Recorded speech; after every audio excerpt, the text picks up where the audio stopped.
बाबा मिल गए। जी हाँ, वाराणसी यानी जिसे हम काशी कहते हैं, काशी के ज्ञानवापी परिसर यानी कि जो अभी मस्जिद है, तथाकथित मस्जिद है, या आप कह सकते हो उसे विवादित ढांचा, उस ढांचे के वजू खाना जहाँ मुसलमान अपने नमाज अदा करने से पहले वजू करते हैं, जिसे हम अपने हिंदू संस्कृति में आचमन कहते हैं, मुँह हाथ धोना, पैर को धोना, जिससे पवित्र होता है, जहाँ वो लोग ये करते थे वहीं भगवान विश्वेश्वरनाथ विराजमान थे। उनकी तस्वीरें मैं आपको दिखा सकता हूँ, आप देख सकते हैं कि ये उनकी तस्वीरें जहाँ भगवान श्री आदि विश्वेश्वरनाथ विराजमान। आपको बता दूँ कि ज्ञानवापी मस्जिद में न्यायालय के आदेश के दौरान, यानी कि वाराणसी के न्यायालय ने जो आदेश दिया था उसके दौरान वीडियोग्राफी सर्वे के दौरान ये पाया गया कि वजू खाने के बीचों बीच एक कुएं की आकार का दीवार बना हुआ था। उस दीवार के बीचों बीच श्री आदि विश्वेश्वर महादेव है। आपको मैं दिखाना चाहूँगा, देखिए आप, ये भगवान विश्वेश्वरनाथ की एक एक्सक्लूसिव तस्वीर जो हमारे सामने सोशल मीडिया के द्वारा आई है, वो मैं आपको दिखाना चाहूँगा। उसी वजू खाने के बीचों बीच वो जो आप कुएं की आकृति के बीचों बीच, जिसे हम जलधरी कहते हैं, वो भी हो सकता है। वो हिंदू पक्ष के वकील विष्णु शंकर जैन ने ये दावा किया कि उस शिवलिंग को एक सीमेंट या ईंट के माध्यम से उसे घेर लिया गया, वरना वो लगभग बहुत बड़ा था। बताया जा रहा है कि वो 8 फीट 5.8 या आप कह सकते हैं 8 फीट जितना बड़ा मिला उस जो वजू खाने के बीचों बीच। तो आप ये समझिए कि क्या होगा वो दृश्य। और ऐसा भी सामने आया कि याचिकाकर्ता ने कहा कि जब भगवान विश्वेश्वरनाथ को उन्होंने देखा तो वहाँ पे हर हर महादेव के नारों से गूंज उठा वो परिसर। क्या वो क्षण होगा, आप सोच सकते हैं। इसके बाद हिंदू पक्ष के वकील जो विष्णु शंकर जैन के सीनियर हैं, उन्होंने न्यायालय को एक ये पत्र लिखा कि ऐसे ऐसे हुआ है। उसके बाद न्यायालय ने एक आदेश जारी किया। उस न्यायालय की आदेश की कॉपी इस समय मेरे हाथ में है, आप देख सकते हैं, ये न्यायालय की आदेश की कॉपी है। तो इसमें न्यायालय ने लिखा है, और मैं उन्हें कोट कर रहा हूँ, कि जिला मजिस्ट्रेट वाराणसी को आदर्शित किया जाता है कि जिस स्थान पर शिवलिंग प्राप्त हुआ है उस स्थान को तत्काल प्रभाव से सील कर दे और सील किए गए स्थान पर किसी भी व्यक्ति को प्रवेश वर्जित किया जाता है। जिला मजिस्ट्रेट वाराणसी, पुलिस कमिश्नर और कमिश्नरेट वाराणसी तथा CRPF कमांडेंट वाराणसी को आदेशित किया जाता है कि जिस स्थान को सील किया गया है उस स्थान को संरक्षित एवं सुरक्षित रखने की पूर्णतः व्यक्तिगत जिम्मेदारी उपरोक्त समस्त अधिकारियों की व्यक्तिगत रूप से मानी जाएगी। और उपरोक्त सील किए गए स्थान के बाबत स्थानीय प्रशासन द्वारा क्या क्या किया गया है इसके पर्यवेक्षण सुपरविजन की जिम्मेदारी पुलिस महानिदेशक पुलिस मुख्यालय उत्तर प्रदेश लखनऊ तथा मुख्य सचिव उत्तर प्रदेश शासन लखनऊ की होगी। तो ये माननीय न्यायालय ने अपने आदेश में कहा। तो मैंने आपको बताया कि जो वाराणसी की न्यायालय ने क्या आदेश दिया जब शिवलिंग प्राप्त हुआ। आज हम कह सकते हैं कि वो नंदी जो 300 सालों से अधिक समय से अपने आराध्य महादेव की प्रतीक्षा कर रहा है, कि उसे मस्जिद में देख, महादेव को मस्जिद में देख भगवान नंदी की आत्मा विचलित हो रही है। आज उस नंदी की प्रतीक्षा समाप्त हुई। आज ये दिन शौर्य और एक तरह से आप कह सकते हैं कि उस नंदी की जीत है। आज उस माता श्रृंगार गौरी की जीत का दिन है, जो अपने प्राणनाथ को देख रही थी लेकिन उनसे मिल नहीं पा रही थी, खोज नहीं पा रही।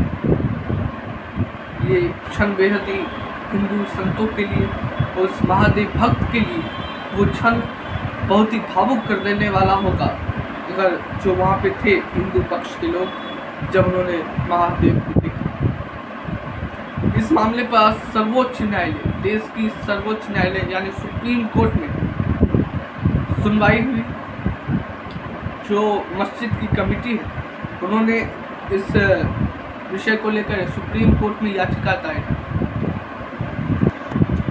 और सुप्रीम कोर्ट में सुनवाई के दौरान माननीय उच्चतम न्यायालय ने कुछ महत्वपूर्ण बातें अपनी टिप्पणी की है। मैं आपको बताना चाहूँगा, मैं उन्हें कोट कर रहा हूँ कि शिवलिंग जहाँ है वहाँ सुरक्षा दी जाए, उस शिवलिंग को सुरक्षा हो जिससे कुछ शिवलिंग को किया न जा सके, और कानून व्यवस्था रखने में नमाज के लिए न रोका जाए, जो नमाज अदा करने वाले मुसलमान उन्हें न रोका जाए कानून व्यवस्था बनाए रखने के कारण। और सुप्रीम कोर्ट में अब ये 19 तारीख को पुनः इस विषय पर सुनवाई होगी, तो मैं आपको उस दिन भी डिटेल आपको दूंगा इस विषय पर।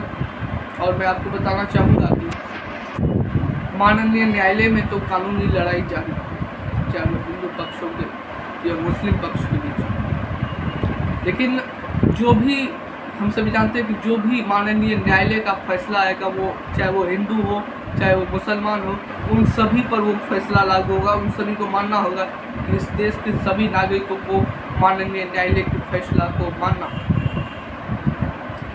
इस आस्था की लड़ाई को एक सियासी रंग देने की कोशिश की जा रही है, इन्हें सांप्रदायिक रंग भी देने की कोशिश की जा रही है। AIMIM चीफ असदुद्दीन ओवैसी का बयान एक आया है जो कि बहुत विवादास्पद है। मैं उन्हें कोट कर रहा हूँ कि हमने बाबरी खोई, अब ज्ञानवापी नहीं खोने दी। तो इस प्रकार का बयान माननीय न्यायालय के फैसले को प्रश्न चिन्ह करा करता है। इस प्रकार के बयान कानून व्यवस्था को बाधित करने का भी हो सकता है। कुछ लोग और इस विषय को the places of worship act से जोड़कर देख रहे हैं कि उसमें कहा गया है कि 1947 में जो भी धार्मिक स्थल की यथास्थिति थी वही बहाल रहेगी, उसमें कोई चेंजेस नहीं किए जाएंगे।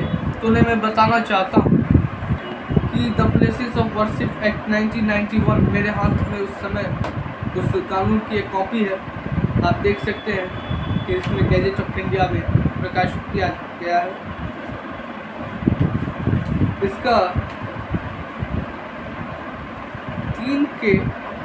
3 नंबर में लिखा हुआ है स्पष्ट रूप से, पेज नंबर 2 के 3 नंबर में मैं कोट कर रहा हूँ उसको कि nothing content in subsection 1 and subsection 2 shall apply to any places of worship referred to in the said subsection which is an ancient and historical monument or archaeological site or remains covered by the Ancient Monument and Archaeological Site and Monument Act 1958 or any other law for the time being force. B. Any suit, appeal or other proceedings with respect to any matter referred to in subsection 2 finally decided, settled or disposed of by a court, tribunal or other authority before the commitment of this act. C. Any dispute with respect to any such matters settled by the parties amongst themselves before such commencement. तो ये court में मतलब ये जो the places of worship act है उसमें ये स्पष्ट रूप से लिखा हुआ है। इसका अर्थ है कि जो शिवलिंग है वो आर्कोलॉजिकल मतलब पुरातत्व विवाद संबंधित है, क्योंकि वो बहुत पुराना है, एंशिएंट मोनूमेंट है, तो उस पर ये कानून लागू नहीं है। जो लोग बैरिस्टर यानी कि मेरा इशारा असदुद्दीन ओवैसी जी की तरफ है, वो बैरिस्टर, उन्होंने कानून की पढ़ाई विदेशों में जाकर, लेकिन इस एक्ट में जो लिखा हुआ जितनी मेरी समझ है उसके अनुसार ये है कि ये कानून ज्ञानवापी परिषद स्थित शिवलिंग पर लागू नहीं होगा, और वो मैं आपको बता दूँ।